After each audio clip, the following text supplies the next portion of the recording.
Donc maintenant, si on vient au cœur de notre sujet qui est comment intervenir. La psychothérapie, il faut le dire, c'est quand même récent qu'on s'intéresse de manière, vraiment plus active et plus poussée à la psychothérapie des personnes qui présentent des symptômes psychotiques. Pourquoi? Je veux dire, pendant longtemps et jusqu'à très récemment, les troubles psychotiques étaient de l'essor de la psychiatrie, donc de la médecine. On considérait les personnes qui avaient une schizophrénie, un trouble psychotique ou des symptômes psychotiques comme étant des personnes qui avaient une maladie du cerveau. Donc le traitement qui était prescrit, ben, c'est un traitement qui était seulement médicamenteux, pharmacologique. Et si on prend, on garde en considération le modèle médical, mais le modèle médical aujourd'hui, malgré que c'est beaucoup amélioré, il y a plusieurs personnes qui vont considérer que si la personne a un symptôme psychotique, ça veut dire qu'un trouble psychotique est probable. On voit les troubles psychotiques comme étant des diagnostics à vie. Donc, même lorsque la personne, ça fait 25 ans qu'elle n'a pas eu de symptômes, elle a une super belle vie avec des enfants, un emploi, une famille, un mari, tout ce que vous voulez, étant donné qu'elle a un diagnostic de schizophrénie depuis l'âge de 17 ans, elle est considérée toujours comme une personne malade, toute sa vie en fait. La prise de médicaments, elle est très souvent recommandée par les médecins comme étant essentielle pour toute la vie de la personne.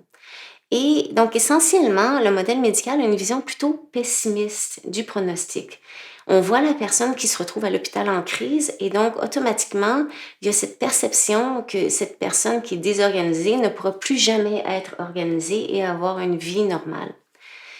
Ce qui s'est passé, c'est surtout depuis les années 90, c'est il y a un mouvement aux États-Unis en particulier qui s'appelle le Consumer Survivor Movement, où les personnes qui vivaient avec un diagnostic d'un trouble psychotique ou avec des troubles psychotiques, ils en ont eu marre. On dit, mais est-ce qu'on peut arrêter de me regarder comme si je suis un malade? Je ne suis pas une maladie, j'ai une vie et j'ai des objectifs, j'ai des passions, j'ai beaucoup d'espoir pour le futur. Donc, arrêtez de considérer les personnes comme des maladies.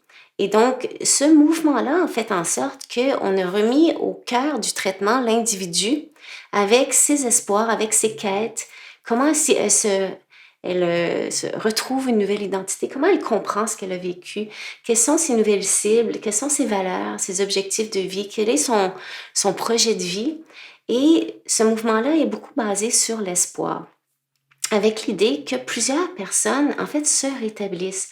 Et donc, le mouvement des Consumer Survivor Movement a entraîné tout le modèle du rétablissement dont on parle partout aujourd'hui et qui est la base même des interventions en psychiatrie et même recommandée par le ministère de la Santé dans plusieurs pays, dont au Québec.